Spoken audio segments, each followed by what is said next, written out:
Vamos falar então hoje sobre detalhamento de granitos.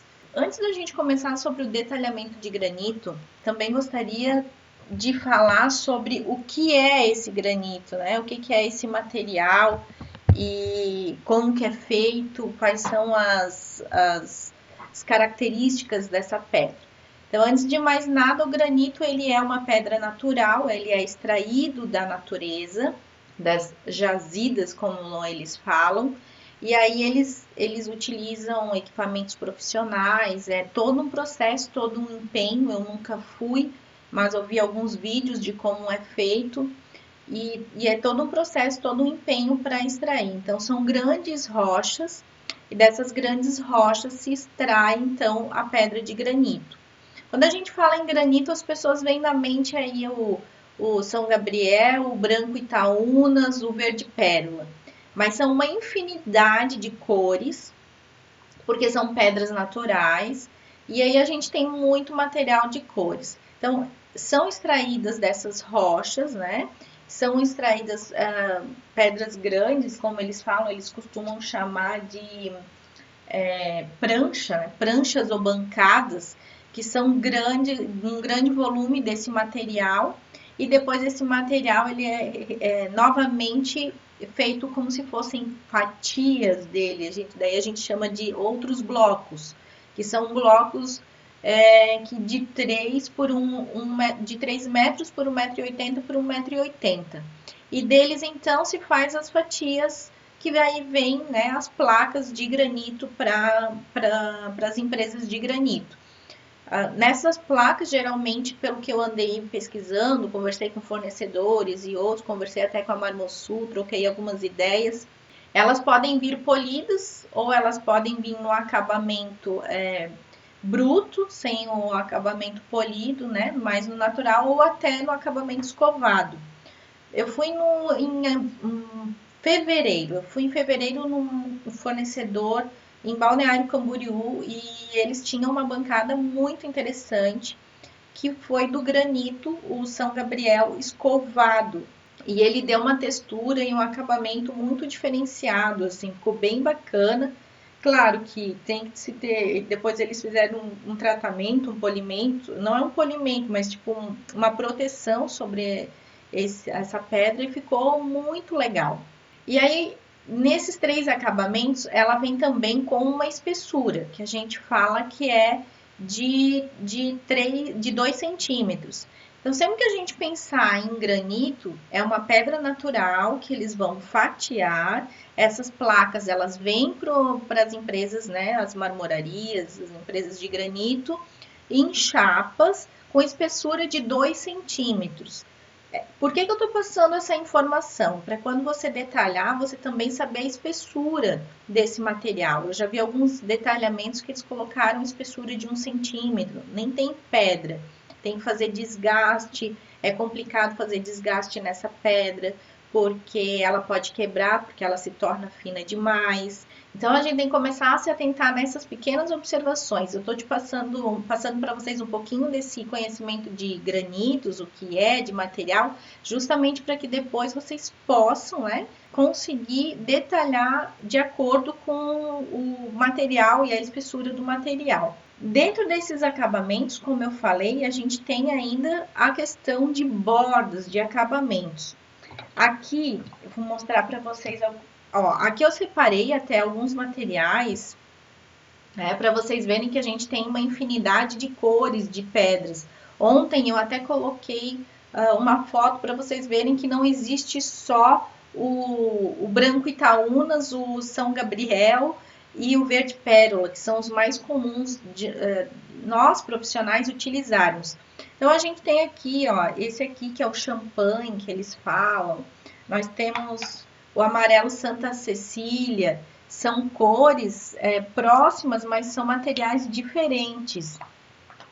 A gente tem o café imperial, ele vai para um tom mais amarronzado. Ele é um material bem bonito, também já utilizei em bancadas. A gente tem então o famoso, o verde pérola, que ele tem na sua composição uns granulados mais verdes, né? E aí a gente tem também aqui o São Gabriel, que é o mais tradicional, que o profissional, quando a gente fala em pedras escuras, acaba optando mais por esse material. Deixa eu ver se vocês conseguem ver. Dentro dele, do verde pérola, eles são muito parecidos, tá? Só que o verde pérola, ele tem um granulado mais esverdeado, o nome já diz, e o São Gabriel ele é um pouquinho mais fechado. Então, às vezes fica mais bonito no projeto, dependendo do que o profissional está pensando para cada ambiente. Mas aí vou para lá. A gente quer pedras claras, que é uma grande dificuldade. A gente, de um tempo para cá, meio que deixou o granito um pouco de lado e começou a trabalhar mais com os quartzos, Silestone, Caesarstone. Por quê? A gente quase não tem opções de pedra clara. Mas a gente tem aqui sim algumas opções, mas depois eu vou dizer para vocês algumas características desse material, né? Esse aqui é o branco Dallas, ó, para vocês conseguirem visualizar. Aí a gente tem, além do branco Dallas, o branco Ceará, que tem uma pigmentação um pouquinho diferenciada. Ele tem um pouquinho mais de preto dentro e não vai mais tanto para o caramelo. E o famoso cinza andorinha que a gente fala que é de túmulo, né? Porque é muito comum a gente encontrar esse material em túmulos e tudo mais. Porém, já vi projetos com ele na bancada que ficou lindíssimo, tá? E aí a gente fala um pouquinho, quando fala assim, às vezes as pessoas, os clientes misturam assim, ai Milena, mas o granito eu quero um mármore na cozinha. Gente, granito e mármore tem diferença. Mármore também é uma pedra natural, extraída da natureza. Depois a Giane me corrige aí se eu falar alguma besteira, tá, Giane? Porque eu sei que você é especialista nisso. Mas o mármore, ele não tem especificação para usar em qualquer lugar. A gente tem que tomar um cuidado porque o mármore ele é mais poroso e ele arranha mais fácil. Então aqui a gente tem o mármore travertino. A gente utiliza muito ele nos banheiros, né? Porque a gente não tem lá no banheiro tanto contato com essa questão de materiais pontiagudos, como facas, garfos, que nem na cozinha. E também o crema marfil, também utilizado em banheiros, para a gente revestir ao redor das banheiras, fica muito bonito. Esse aqui, o mármore travertino que eu mostrei antes para vocês, a gente tem ainda a opção dele no travertino bruto. Então, o que que acontece? Esse aqui, ele vem com uns furinhos e a gente passa a massa, o fornecedor passa a massa e dá polimento. E daí por isso que ele fica com esse acabamento. Mas ele, no seu natural, ele é todo furado. Deixa eu ver se eu consigo mostrar. Tá vendo? Ó, aqui atrás mostra para vocês, ó. Ele tem essas perfurações. Então, esse material, ele não é indicado, é uma pedra natural, porém ele não é indicado mármore para utilizar em áreas como cozinha, como área de serviço, porque ele não tem uma resistência maior.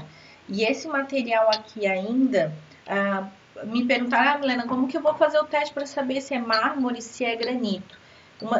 Um desses testes é justamente pegar uma coisa pontiaguda, né, uma faca, alguma coisa assim, tem uma ponta mais afinada, e passar em cima do material. Se ele arranhar, ele tende a ser um mármore, porque ele é mais sensível a essas questões.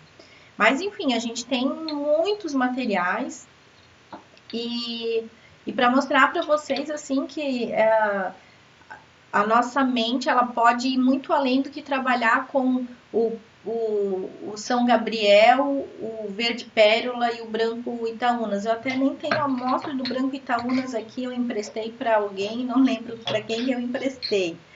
E eu tenho que pedir de volta.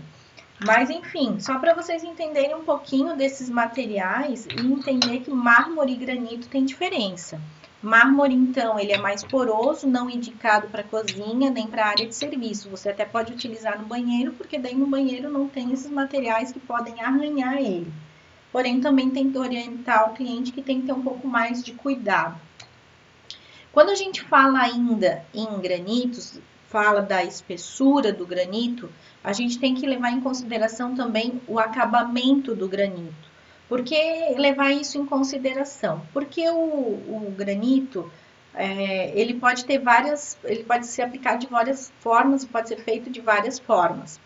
Quando a gente tem o granito, ele tem a pedra de 2 centímetros, aqui a minha pedra não tem, tá? Ela tá desgastada para poder ficar no mostruário, mas olha o tamanho da peça para fazer o desgaste, né, gente?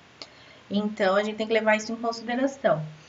Quando a gente fala em acabamento, por exemplo, esse aqui é um acabamento na frente reto. Imagina que aqui está a superfície da marcenaria e aqui tem um acabamento reto. Olha aí, ó.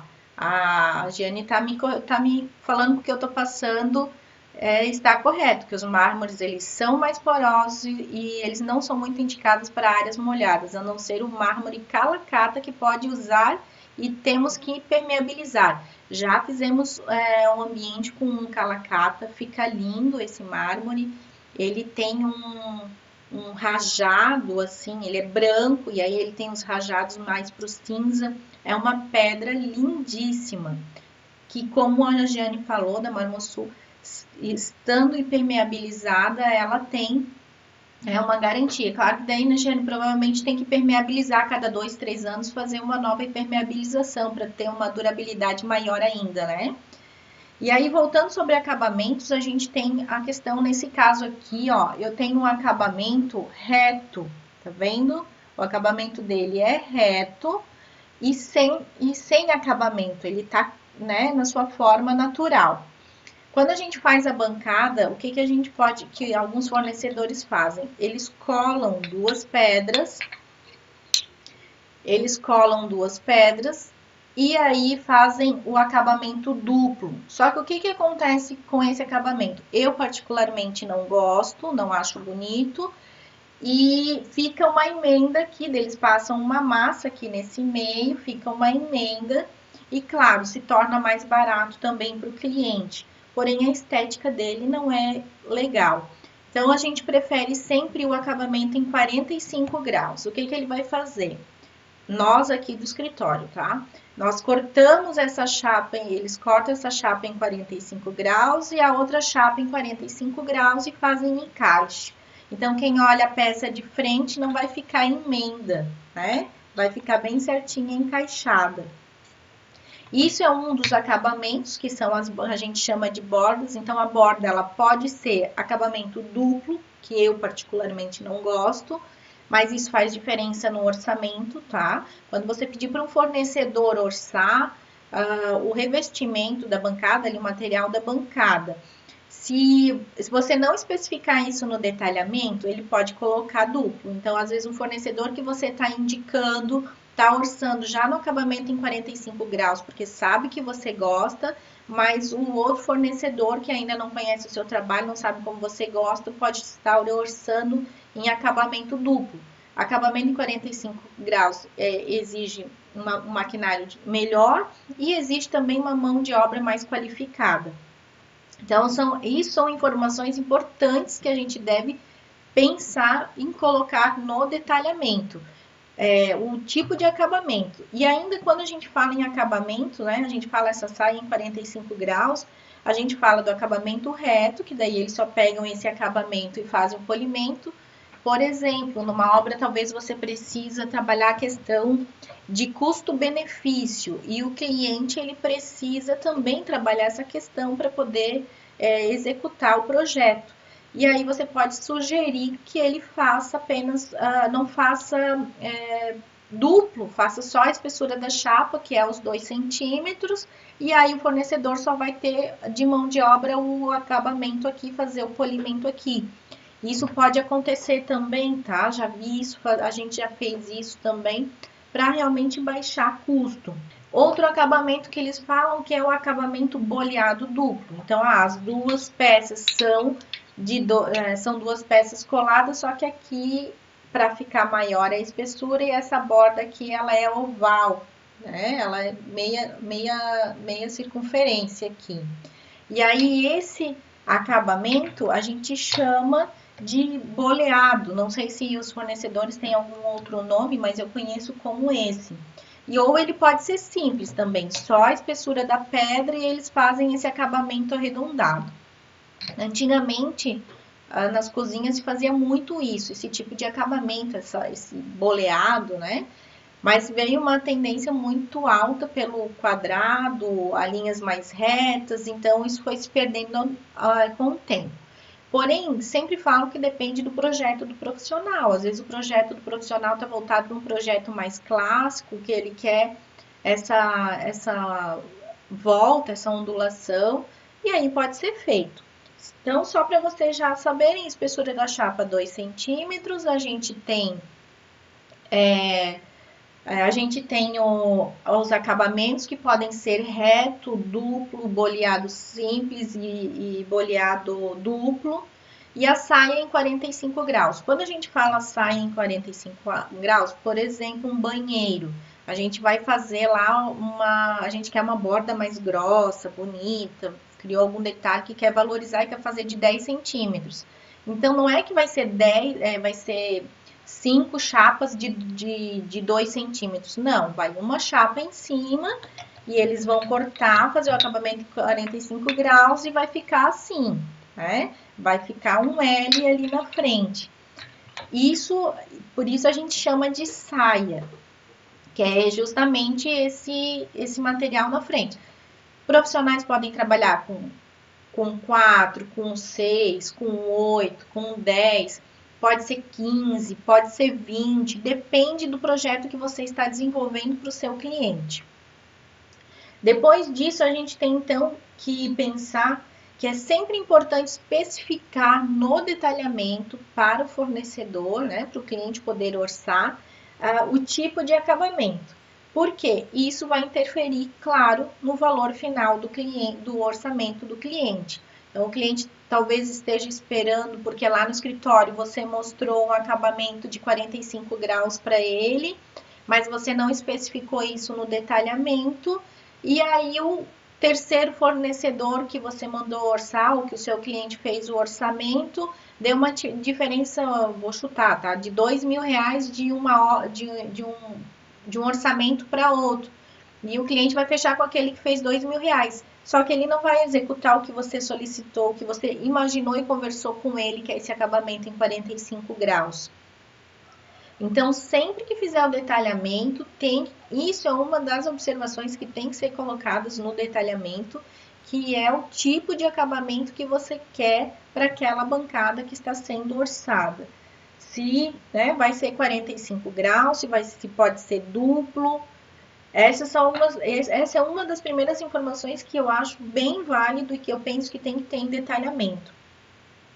A outra informação também é, claro, a cor, né, gente? Vocês não vão fazer o detalhamento e esquecer de especificar a cor. Daí vocês fizeram um detalhamento e a cozinha era para ser um granito, um São Gabriel, e chega lá um granito, o branco Itaúnas, que às vezes não vai dizer com o que você pensou e projetou. E não manda só 3D, porque às vezes você pode ter feito detalhamento e no 3D não ter alterado essa informação. Essa semana aconteceu isso comigo. Eu mandei um projeto, semana passada eu mandei um projeto para orçamento. No detalhamento a gente especificou que era o São Gabriel, mas no 3D ainda tinha uma parte que estava com o branco Itaúnas, e essa informação a gente conversou depois com o cliente de já ter feito o detalhamento, então ele também optou, ele não quis mais, só que o detalhamento já estava feito. O 3D já estava feito, já tinha sido aprovado. Para não alterar 3D, a gente alterou só detalhamento. Mas, quando a pessoa foi orçada, já foi orientada, porque ela veio e me questionou, olha, vai ser, acho que até a Giane, se eu não me engano, vai ser lá no fundo, na área de serviço, vai ser São Gabriel, ou vai ser como 3D que está o branco Itaúnas? Então, olha, isso gera confusão. Então, aquilo que eu falo, que a gente puder fazer o 3D alinhado, né, com detalhamento, é sempre o melhor. Mas a gente entende que em alguns casos a gente não consegue fazer isso. Então, especificar cor, especificar tipo de borda é muito importante para detalhamento. Vamos falar ainda dentro de detalhamentos de granito roda-pia. O roda-pia de cozinha, roda-pia de banheiro. O que é um roda-pia? O roda-pia, então, ele é a gente tem a pedra plana, onde fica a pia, e ao redor da pia, indo nas paredes e às vezes pega um pouco da lateral da marcenaria, que se tem marcenaria na lateral se faz essa proteção também, a gente coloca então um roda-pia, né? A pedra e depois a gente coloca o roda-pia ao redor de toda essa bancada. Qual é a função da roda-pia? Primeira função, porque quando você coloca a pedra, e ela vai encostar na parede, ela não dá acabamento. Então, a gente coloca o roda-pia em cima para fechar esse acabamento, não tem filtração de água, não passar sujeira, nada disso, não ficar poroso. E para também proteger o revestimento que está na parede, para não sujar tanto o porcelanato que está na parede, para não umedecer o MDF que está na lateral, né? Por exemplo, é uma torre de eletros e logo em seguida vem a pia, então a gente já faz esse roda-pia nessa lateral. O roda-pia, ele tem tamanhos diferentes, nós podemos trabalhar aí com vários tamanhos. Podemos trabalhar com roda-pia de 10 centímetros, só realmente para fazer um detalhe e dar um acabamento, ou a gente pode ir aumentando. O mais comum é de 10 a 15 centímetros. E aí a gente pode ir muito além e pode fazer um de 20, pode fazer um de 30 centímetros, vai depender do que você está desenvolvendo nesse projeto. Já tive um caso em que a gente não utilizou revestimento atrás da cozinha, né, na área da pia, na área molhada, e a gente optou então fazer um roda-pia mais alto, fizemos um roda-pia de 30 centímetros, justamente para proteger mais a parede e a gente não precisar fazer a pintura a manutenção desse espaço com muita frequência dessa parede. Então, dá para a gente trabalhar diversas alturas de roda-pia.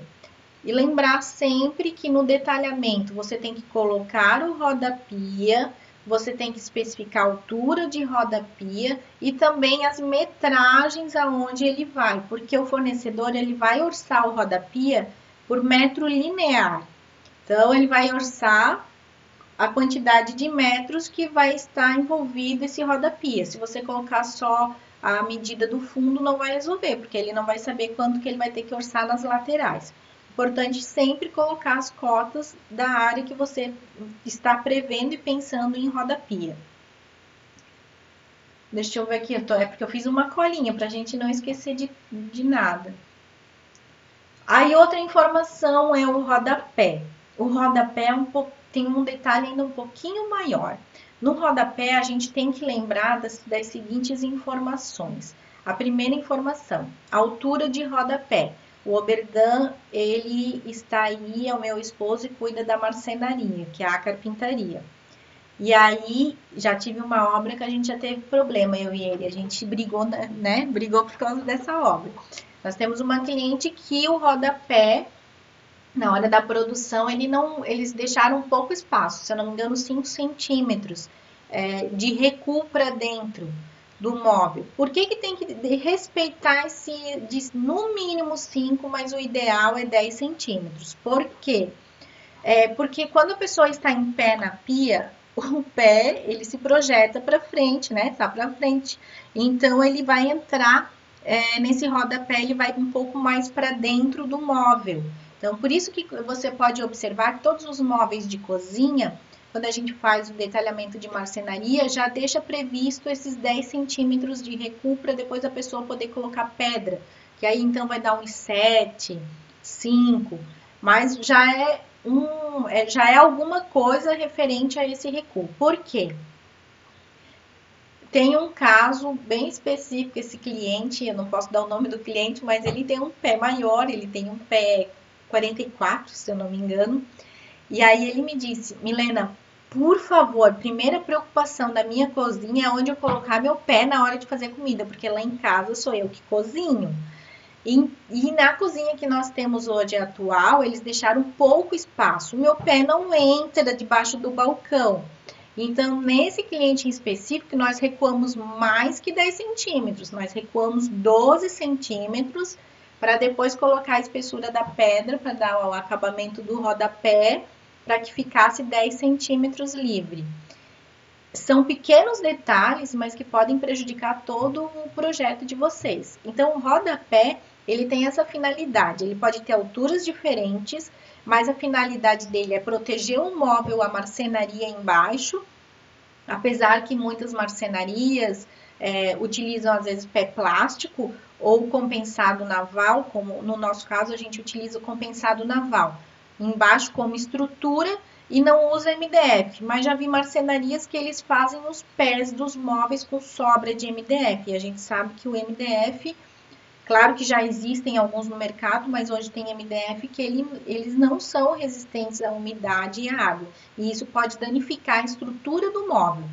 Então, a gente utiliza o compensado naval ou esses pés plásticos, né, para regulagem. E o rodapé também serve para isso, para você regular o móvel e colocar ele, né, numa altura que fique plana e que não tenha esse problema de caimento de água e tudo mais. Mas ele também serve para proteger o móvel. E, claro, aí vem o efeito estético. O rodapé ele pode trabalhar, a gente pode trabalhar de 5 centímetros, de 5 eu não aconselho que é pouco, mas de 10 para cima. 10, 15, já vi cozinhas de profissionais que já foi trabalhado até com 20 centímetros de altura e ficou bem bonito. Depende como o profissional quer trabalhar. Nós já fizemos também mais alto, como 20 centímetros de altura, só que daí nós recuamos bastante o pé do móvel, né? O rodapé do móvel e o rodapé do granito, para quando se olhasse, se tivesse a ideia que o móvel estivesse flutuando. Então, você pode usar esse rodapé de várias formas para o apelo estético, mas a principal função dele é proteger o móvel. Deixa eu ver se tem mais alguma coisa. Isso daí. Colocar medidas. É a mesma informação, colocar as medidas nas áreas onde precisa orçar.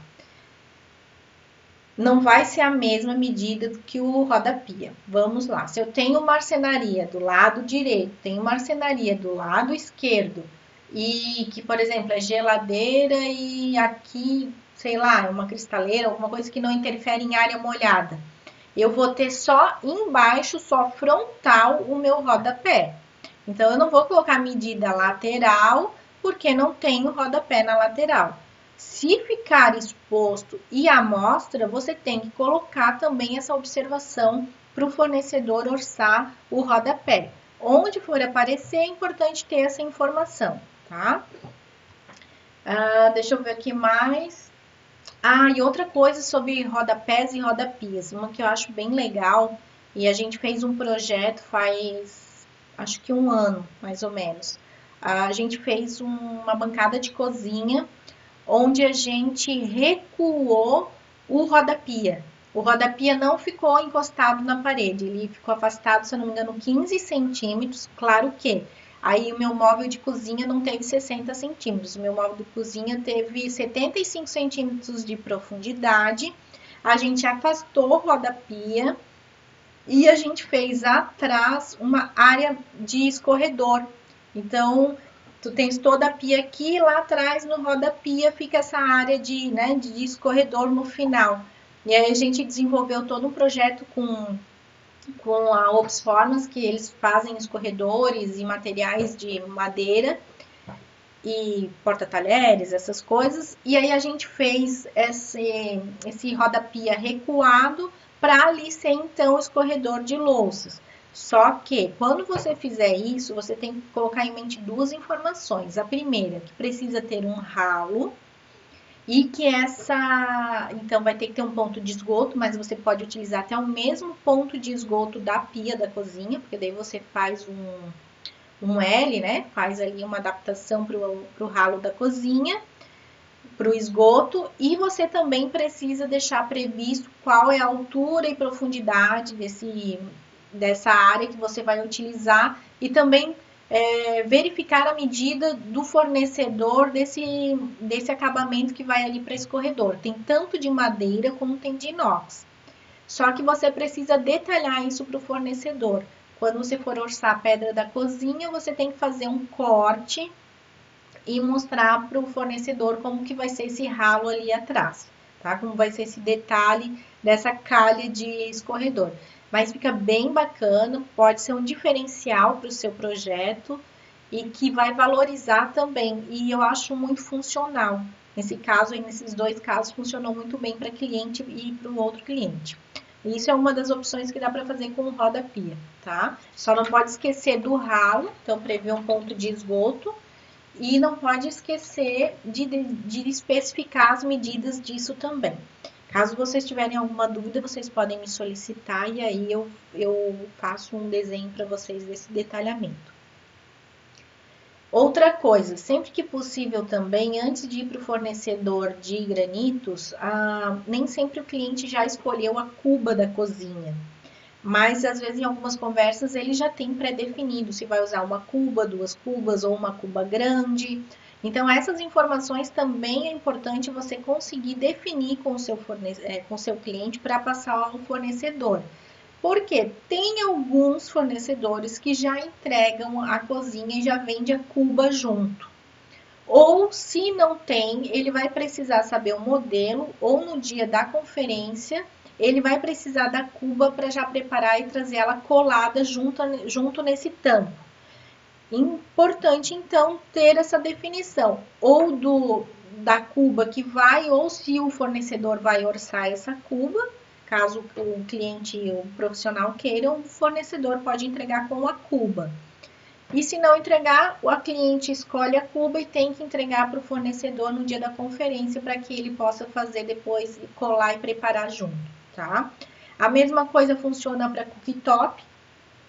A fornecedora ela precisa ter as medidas desse eletro para poder passar para a fábrica para fazer os recortes na pedra para depois encaixar, como também se vai ter lixeira embutida no granito, se vai ter dosador de detergente, a torneira, posicionamento da torneira, são informações que devem constar no detalhamento de granito, principalmente da lixeira embutida, porque você já tem que definir com o cliente qual lado e em qual posicionamento você vai querer essa lixeira embutida. Então, mais uma coisa para você definir antes de mandar para fazer o orçamento. Claro que isso também não vai interferir, o fornecedor parceiro vai lá na hora e a gente entrega a lixeira e ele faz o recorte, a gente pode definir na hora.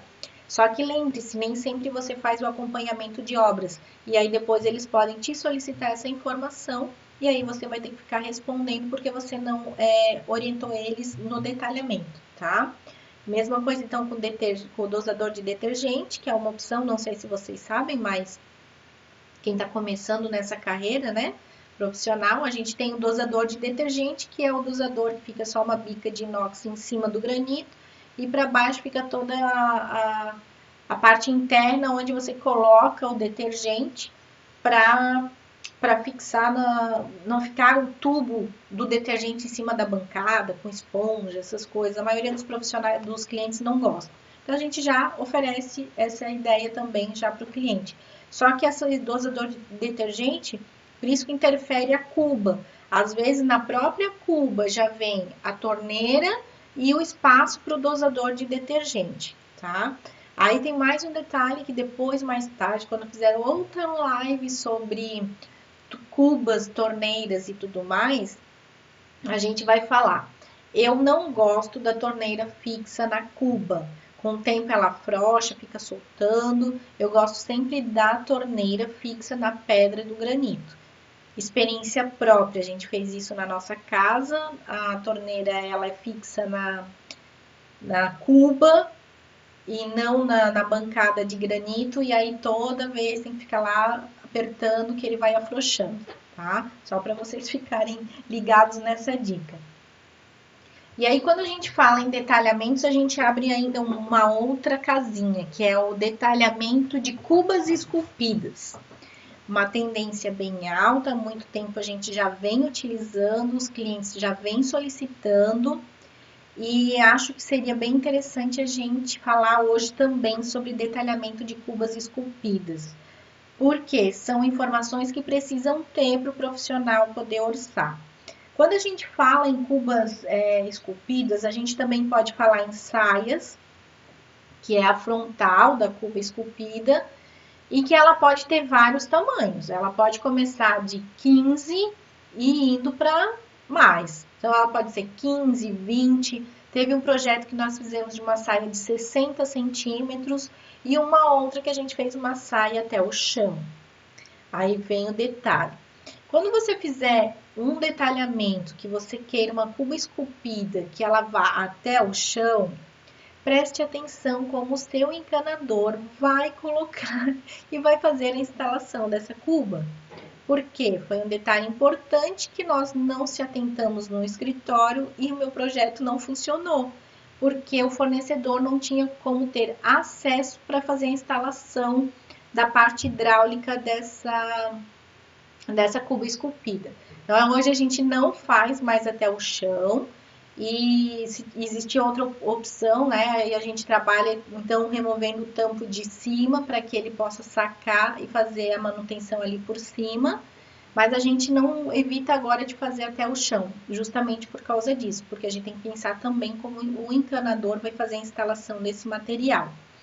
Outra informação importante, quando a gente fala em cuba esculpida, as pessoas esquecem de conferir com o cliente o tipo de caimento. Se vai ter um caimento de água, vai ser plano, se o caimento vai ser em 45 graus, se ele vai cair da esquerda para a direita, da direita para a esquerda, se eu vou usar a torneira lateral, eu vou usar a torneira no fundo. São várias informações que têm que ser vistas antes com o cliente para depois fazer o detalhamento. No escritório, também tem outra informação que a gente fala sobre cubas esculpidas. Atrás da cuba, você tem que ter pelo menos 10 centímetros para ter o apoio, para poder colocar a torneira. E na frente, no mínimo 5 centímetros, que é para o fornecedor conseguir fazer as voltas da cuba esculpida. Porque ele vai ter pedra aqui e pedra aqui. Ele vai ter 2 caminhos de pedra e vai ter que colocar mais uma pedra em cima. Pelo menos 5 centímetros. Então, 10 centímetros no fundo, 5 na frente. Estou falando isso numa vista de planta baixa. 5 centímetros na frente, 10 no fundo, onde vai para a parede. Se a torneira for, sair de trás. Importante, se a torneira sair de trás e você quiser fazer um caimento, o caimento não pode ser assim, né, gente? A torneira tá aqui e o caimento da água sim, tem que ser ao contrário. A parte maior onde cair a água tem que ficar mais profunda. Porque eu já vi ao contrário. Sim, já vi. Aí quando cai água ali, a água vem para fora. Não pode. Então, a torneira tem que ficar no espaço mais profundo do caimento em 45 graus. Outra coisa quando a gente fala nessa cuba esculpida, evita de fazer ela 100% fixa. Você pode até fazer o 45 graus, porém, internamente tem que ter uma área de remoção. Tem várias imagens na internet que vocês conseguem visualizar isso. Porque todo cliente, todos, sem exceção, precisa fazer manutenção, limpeza, cai cabelo, creme dental, a nossa saliva, e vai criando uma crosta que depois entope. Se você não deixar uma forma de que o cliente possa fazer essa manutenção, ele vai entupir o ralo e, consequentemente, uma hora a água não vai mais descer e vai entupir. Vai fechar totalmente a passagem. Então, isso também é importante você verificar. Lembrar sempre que tem que olhar uma forma, pensar nessa forma de como remover essa base para poder fazer limpeza de ralo. Aqui no escritório a gente pensa o quê? A gente até faz caimento, mas a parte reta a gente deixa para remover, para poder deixar o ralo ali. Ou a gente faz tampo reto embaixo, que aí desloca todo o tampo e o ralo ainda continua ali, tá? Para vocês fazerem limpeza. E, claro, definir também com o cliente se a torneira vai ser lateral, quando tem esses caimentos, porque às vezes o cliente está imaginando, eu pensei nessa lavabo, principalmente que a gente não tem muito espaço para trabalhar. Muitas vezes a gente não tem espaço para colocar a torneira atrás, né, no fundo da parede, a gente coloca nas laterais. Só que defina com o cliente qual melhor opção dessa torneira na lateral, porque às vezes ele é destro, canhoto, a gente não sabe, e que fique mais ergonômico para ele ou para as visitas dele, para que possa utilizar essa torneira. Ah, e aí tem uma outra informação importante. Dentro desses projetos de lavabo, algum projeto que ele é um pouco mais específico, né, nessas informações, a gente pode falar ainda de pedras iluminadas, como bancadas iluminadas, né, com iluminação. A gente falou do mármore travertino, tem uma pedra que ela é também translúcida, e se você joga a iluminação atrás, ela vai ficar mais translúcida. A gente está fazendo projeto agora com essa pedra também, no lavabo, a bancada inteira vai ser translúcida, com uma iluminação de LED por baixo, para que justamente quando, né, a gente colocar ela em função, ela fique toda iluminada. Porém, para isso, todavia, você tem que deixar previsto um ponto de energia para quando o profissional do granito for instalar, já deixar para fora esse fio para o eletricista poder fazer essa instalação. Vai fazer detalhamento dessa bancada translúcida. Importante colocar para o detalhamento da adaptação elétrica essa informação. Tem que deixar previsto um ponto de energia ali e claro que vai ficar escondido por trás dessa pedra, né? São algumas coisas que a gente tem que levar em consideração na hora que está fazendo o detalhamento. E aí, mais uma outra aplicação aqui que eu até marquei para não esquecer de falar, sobre mármores e granitos. Quando a gente fala em mármores e granitos, as pessoas se limitam muito a bancadas de cozinha, área de serviço e banheiros. Mas a gente tem uma infinidade de formas de utilizar esse material. Por exemplo, num projeto comercial, você pode utilizar ele todo na área social, no chão. Você pode colocar um granito, pode colocar bancadas de recepção, de hotel, de restaurantes. Você pode revestir com esses mármores que ficam muito bonito e valorizam o ambiente. Existem mármores bem rajados, como esse calacata, entre outros, que ficam lindos no espaço, que a gente pode optar em utilizar ele. Como a gente também pode utilizar ele, inclusive, em painéis de marcenaria. Por exemplo, a gente pode fazer um painel de TV e juntar a marcenaria com o mármore, fazer um granito. A gente pode colocar uma lareira a álcool junto nessa marcenaria no painel da TV. Então, a gente pode abrir a mente quando falar em granitos e mármores. A gente pode utilizar ele em outros espaços. Porém, a gente tem que levar em consideração a forma de uso dele, as características dele. Granitos, eles são mais resistentes, mármores, eles têm essa questão do arranhar, materiais pontiagudos, como facas, garfos. Se a gente se atentar às características e avaliar direitinho, a gente pode usar um material diferente, não só em bancada de cozinha, pia, e pode usar em outros materiais. E aí, além de a gente falar isso em granitos e mármores, as pessoas, elas às vezes me perguntam assim, ai, Milena, eu queria fazer uma área de cozinha, mas, poxa, eu só tenho... Eu tô com medo de usar o granito porque ele é poroso, então o branco Itaúnas, eu queria usar deixa eu pensar, o São Gabriel. Ele também é poroso tanto quanto o branco Itaúnas. Os dois são porosos, só que eles ainda são mais compactos e mais resistentes que o mármore. Só que por que a gente acaba optando tanto pelo São Gabriel, pelo verde pérola? Porque eles são materiais escuros, então ele tem uma menor chance de manchar. Todo material claro, a gente sabe que tem uma chance maior de manchar. Eu tenho uma amiga, já faz muitos anos, já foi no início da minha carreira, eu desenvolvi o projeto dela, a Tatiana. Nós fizemos na cozinha dela o branco Itaúnas.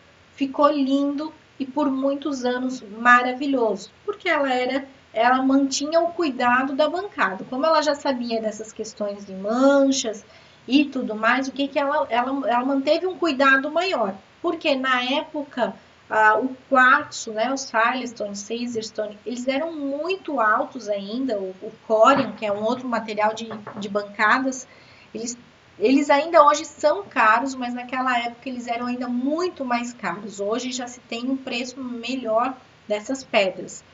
mas ela manteve o cuidado. Então, ela usou o branco Itaúnas e ficou ali cuidando com as etapas, né? Não deixava a pia molhada, sempre com o rodinho, o paninho mantinha seca. A cada 2 anos, esse cuidado com o polimento. Deixa eu pensar. Essa questão de manchas, né? Então, ela evitava deixar uma taça de vinho sobre a bancada. Claro, tu queres usar, tu podes usar, mas aí tu tem que entender o material e ter esses cuidados desse material. Mas enfim, só para vocês entenderem que a gente pode abrir a mente para outras opções de materiais, que foi o que eu falei para vocês do granito do Andorinha, que eu vi num projeto, numa revista, e ficou maravilhoso, uma cozinha com essa pedra. Se eu não me engano, até no Decora, agora há pouco tempo eu vi uma reprise de um projeto deles e vi com essa pedra. É só a gente saber como usar esses materiais que a gente pode usar. Cozinha está muito em alta. Estou fazendo agora um projeto que a cozinha estou usando o MDF chumbo da Bernec e mais um MDF, acho que é o Louro Preto, se eu não me engano, também da Bernec. E junto nós colocamos o São Gabriel. Ficou lindo o projeto, a gente usou mais alguns outros detalhes de informação e que na execução vai ficar maravilhoso. É só a gente saber como usar esses materiais, tá? É importante também a gente falar sobre essa questão de aplicação. E aí uma outra coisa que faltou lá na cozinha, que eu vi aqui que eu fiz uma anotação.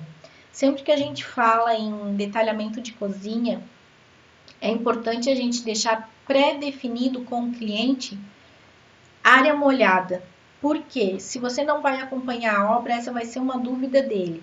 Ele na obra vai ficar em dúvida qual espaço que ele vai definir para a área molhada da cozinha. A gente sabe que aonde tem a pia, a gente não pode deixar a pedra da bancada reta, porque a água vai escorrer, né? Mesmo que a gente tenha uma aba de proteção, ela vai escorrer para o MDF.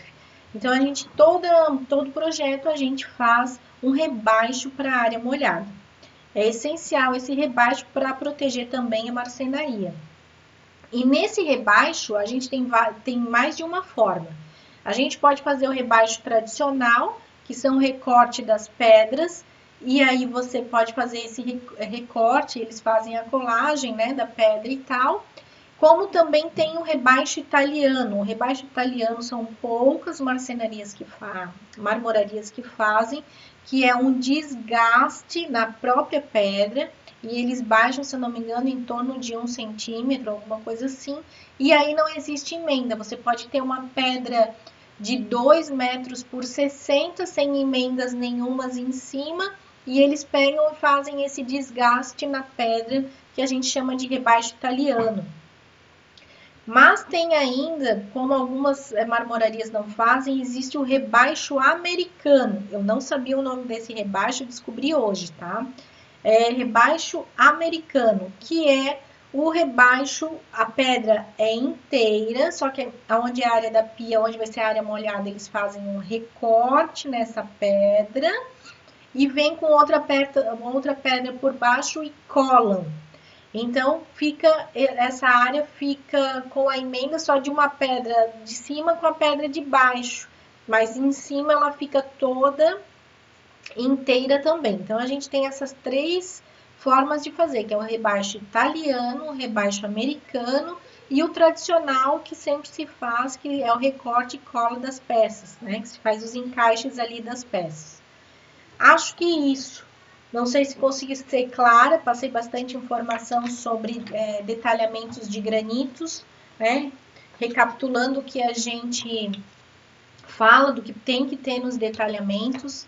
A gente tem que se preocupar, então, com especificar o tipo de borda, de acabamentos, lembrar de colocar cotas, lembrar de colocar a especificação de alturas de rodapés e rodapias, lembrar de especificar na marcenaria o afastamento do rodapé para o pé poder entrar, né? Pelo menos 10 centímetros. Pensar em cuba esculpida, que sempre na vista de planta baixa a gente precisa ter atrás o espaço de 10 centímetros, na frente 5 centímetros, e aí o tamanho da sua cuba pode variar. Você pode fazer uma cuba de 10 centímetros, uma cuba de 10, uma cuba de 35 de largura por 10 de altura, você pode variar. A cuba esculpida, ela te dá essa liberdade. Contudo, você tem que fazer o detalhamento para que isso aconteça corretamente. Então, lembrar sempre disso. Cotas, o tipo de acabamento, se é acabamento reto, duplo, acabamento em 45 graus, espessura dessa borda, se você vai querer mais tradicional, que é a 4 centímetros, se você vai querer uma borda de 2 centímetros, 6, 8, aí enfim, depende do projeto que você está desenvolvendo. Tem que lembrar também da questão da cuba esculpida, lembrar dos eletros, lembrar dos acessórios, que são a torneira, para já definir com o cliente, para passar para o fornecedor na conferência o modelo correto. Lembrar de especificar no detalhamento também aonde vai a lixeira de bancada. É uma solicitação que os clientes fazem sempre, para não ficar o lixeirinho em cima, né? Então já se faz uma perfuração e esse lixeirinho vai para baixo. Lembrar disso, tem que estar especificado. Lembrar que a gente tem oportunidades de trabalhar com mais materiais, com mais cores, a gente não precisa ficar sempre no São Gabriel, branco, no branco Itaúnas e no verde pérola, a gente tem outras opções. Se você conseguir trabalhar a cor do MDF com essas opções, vai ficar bem interessante. Lembrar que mármore não pode ser utilizado na cozinha, não é ideal, que ele pode ser usado em áreas que não sejam tanto risco para arranhar. Ele tem a superfície mais frágil e pode ser arranhado com facilidade. Usar granitos claros, orientar o cliente da questão de mancha. Ele vai ter que ter mais cuidado e vai ter que ter também polimento nessa pedra com mais frequência, que ajuda a proteger mais a pedra, tá? Porque uma taça de vinho em cima de um branco Itaúnas vai manchar, até o maracujá em cima da bancada vai manchar, porque eu já tive um relato de uma cliente que ela deixou a fruta maracujá em cima da bancada e aí não sei se amadureceu, como é que tava, ela manchou a pedra. São pequenas coisinhas que depois você vai no dia a dia descobrindo a forma melhor de utilizar, mas se você já tem essa informação agora no início, facilita bastante para fazer o detalhamento. Rodapés, rodapias, né? Todas essas coisas foram passadas, eu espero que tenha ficado claro para vocês, espero ter ajudado, se caso vocês tiverem alguma pergunta também podem me fazer. Então, só para a gente finalizar, né? Que esse conteúdo eu vou deixar também disponível para que vocês consigam absorver mais, se tiver mais dúvidas, consigam observar ele e rever ele, tá? Obrigada por quem ficou aí comigo, peço desculpas porque a minha live foi interrompida, deu mais de 1 hora de live e aí corta. Mas voltei, um beijo para vocês e se precisarem de mim estou à disposição. Tchau, gente!